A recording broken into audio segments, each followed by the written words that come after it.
بسم اللہ الرحمن الرحیم۔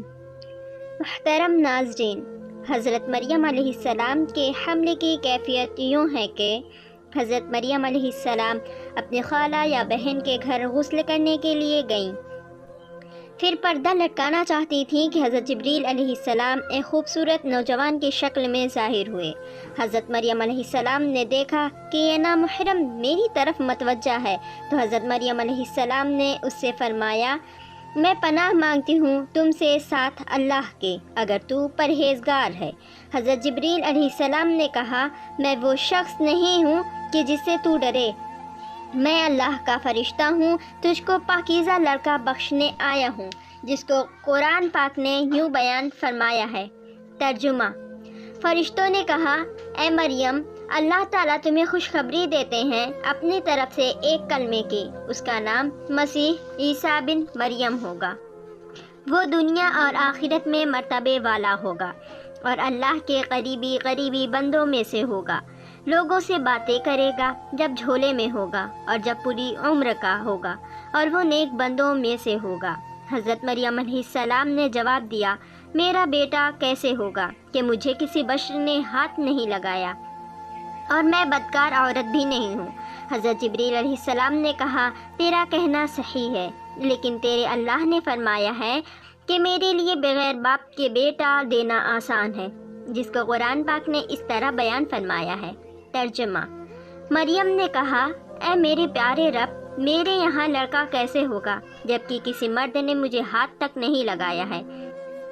اللہ تعالیٰ نے فرمایا، اسی طرح پیدا کرتا ہوں جو چاہتا ہوں۔ جب وہ کسی کام کا فیصلہ کر لیتا ہے تو اس کو کہتا ہے ہو جا، بس وہ ہو جاتا ہے۔ بی بی مریم علیہ السلام کو اسی وقت اتنی بڑی بشارت دی گئی کہ وہ نبی ہوگا، بنی اسرائیل اور تورات اور انجیل کا عالم ہوگا، اور وہ بڑے معجزوں والا ہوگا، جس کو قرآن پاک نے یوں بیان فرمایا ہے۔ ترجمہ: اور اللہ اس کو کتاب اور حکمت اور تورات اور انجیل سکھائے گا، اور وہ رسول ہوں گے بنی اسرائیل کی طرف۔ حضرت عیسیٰ علیہ السلام کی پیدائش غرضیے کے تمام بشارتوں کے بعد حضرت جبریل علیہ السلام نے حضرت مریم علیہ السلام کے گریبان میں روح مبارک کو پھونک دیا، جس سے فی الفور حمل ہو گیا۔ حضرت مریم علیہ السلام فرمایا کرتے تھے کہ دوران حمل تنہائی میں حضرت عیسیٰ علیہ السلام مجھ سے باتیں کرتے تھے اور مجمع میں خدا کی تسبیح بیان کرتے تھے، حالانکہ آپ علیہ السلام ابھی پیٹ میں تھے۔ حضرت مریم علیہ السلام اور آپ کے خالہ صاحبہ جب آپس میں ملاقات کرتی تھی تو ایسا معلوم ہوتا تھا کہ خالہ کے پیٹ کا بچہ یعنی حضرت یحییٰ علیہ السلام بھانجی کے بچے حضرت عیسیٰ علیہ السلام کی طرف جھکتا ہے، یعنی سلام کرتا ہے۔ ابن کثیر کی روایت کے مطابق یوسف نجار، جو بی بی مریم علیہ السلام کے ماموں کا بیٹا تھا، وہ بیت المقدس میں عبادت کرتا رہتا تھا اور کبھی کبھی حضرت مریم علیہ السلام کو خالہ کے پاس پہنچاتا تھا۔ جب حمل کی حالت سے آگاہ ہوا تو اس نے بھی تحقیقات کی، تو حضرت مریم علیہ السلام نے تمام واقعہ بیان کر دیا۔ جب ولادت کا وقت آ گیا تو حضرت مریم علیہ السلام کو قدرتی ندا ہوئی کہ اس شہر سے باہر چلی جاؤ، اگر تیری قوم تجھ کو اس کے وضع پر دیکھے گی تو تجھ کو اور تیرے فرزند کو قتل کر ڈالے گی۔ حضرت مریم علیہ السلام بمع یوسف نجار بیت المقدس سے روانہ ہو گئیں جب جبرائیل علیہ السلام ان کی راہ پر تھے۔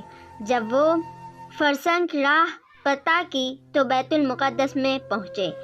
تفسیر حقانی میں ہے کہ ایک پرانا مکان تھا جس میں خشک کھجور کا ایک درخت تھا، جس سے ٹیک لگایا پھر بغیر تکلیف کے حضرت عیسیٰ علیہ السلام پیدا ہوئے۔ اسی وقت حضرت مریم علیہ السلام نے عرض کیا کہ اے کاش میں اس حال سے پہلے ہی مر جاتی۔ حق تعالیٰ نے ملائکہ کو بھیجا اور اپنے فضل و کرم سے وہیں ان کے پاؤں کے نیچے ایک پانی کا چشمہ ظاہر کر دیا۔ ملائکہ نے حضرت عیسیٰ علیہ السلام کو غسل دیا اور حضرت جبرائیل علیہ السلام بحکم رب خلیل نداوندی کے اے مریم غمگین مت ہو، اللہ نے تیرے لیے نہر جاری کی ہے اور خشک درخت کو سرسبز کر دیا ہے، اب تو خرمے کی شاخ کو ہلا، وہ تجھ پر تازہ خرمے گرائے گی۔ حضرت مریم علیہ السلام نے کہا اگر لوگ مجھ سے پوچھیں گے کہ یہ بچہ کہاں سے لائی ہے تو میں کیا جواب دوں گی؟ حضرت جبرائیل علیہ السلام نے کہا اگر تو کسی کو دیکھے تو اشارے سے کہہ دینا کہ میں نے خدا کے لیے روزہ نظر کیا، بنی آدم میں سے بات نہ کروں گی۔ اس زمانے میں کھانے اور پینے کے علاوہ باتوں سے بھی روزہ ہوتا تھا۔ تفسیر حقانی، جس کو قرآن پاک نے یوں بیان فرمایا ہے۔ ترجمہ: مریم علیہ السلام نے حمل اٹھا لیا اور وہ اس کو لے کر ایک دور کی جگہ چلی گئی، پھر درد اس کو کھجور کے درخت کی طرف لے گیا۔ اس نے کہا کاش میں اس سے پہلے مر جاتی اور بھولی بصری چیز ہو جاتی۔ پھر مریم علیہ السلام کو اس نے نیچے سے آواز دی کہ غمگین نہ ہو، آپ کے رب نے آپ کے نیچے ایک چشمہ جاری کر دیا ہے اور آپ کھجور کے تنے کو اپنی طرف ہلائیے، اس سے کہ آپ کے اوپر پکی ہوئی کھجوریں گریں گے، بس کھاؤ اور پیو اور آنکھیں ٹھنڈی کرو۔ پھر اگر تم کوئی آدمی دیکھو تو اس سے کہہ دو کہ میں نے رحمان کا روزہ نظر رکھا ہے، تو آج میں کسی انسان سے نہیں بولوں گی۔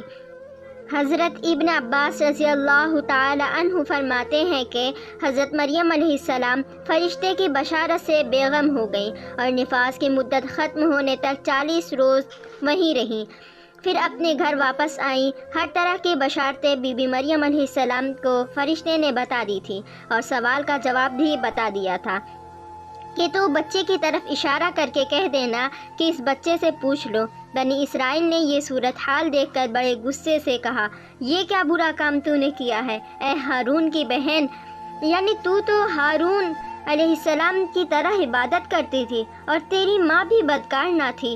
حضرت مریم علیہ السلام نے حضرت عیسیٰ علیہ السلام کی طرف اشارہ کیا کہ اس سے پوچھ لو، پھر سب غصہ ہو کر بولے کہ تو ہم سے مسخر کرتی ہے، ہم اس چھوٹے بچے سے باتیں کریں۔ اتنے میں حضرت عیسیٰ علیہ السلام بول پڑے کہ میں بندہ خدا ہوں اور خدا نے مجھے کتاب دی ہے اور مجھے نبی بنایا ہے۔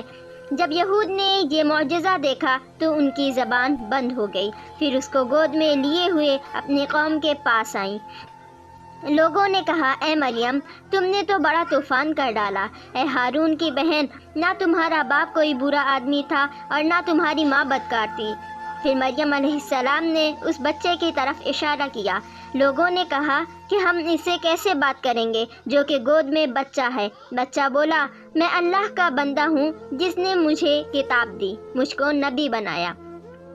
معارف القرآن میں ہے کہ جس وقت خاندان کے لوگوں نے حضرت مریم علیہ السلام کو ملامت کرنا شروع کر دیا تو حضرت عیسیٰ علیہ السلام اس وقت دودھ پی رہے تھے۔ جب انہوں نے یہ سنا تو دودھ چھوڑ دیا اور اپنی بائیں کروٹ پر سہارا لے کر ان کی طرف متوجہ ہوئے اور انگشت شہادت سے اشارہ کرتے ہوئے کہا میں خدا کا بندہ ہوں۔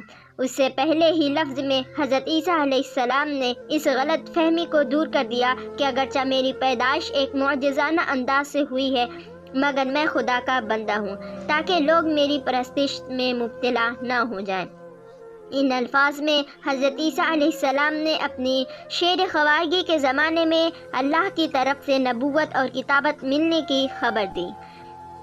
اس کا مفہوم یہ ہے کہ اللہ تعالیٰ نے یہ طے فرما دیا ہے کہ مجھے اپنے وقت پر نبوت و کتابت دیں گے، اور یہ بالکل ایسا ہے جیسا کہ رسول اللہ صلی اللہ علیہ وسلم نے فرمایا کہ مجھے نبوت اس وقت عطا کر دی گئی تھی کہ جب حضرت آدم علیہ السلام پیدا بھی نہیں ہوئے تھے۔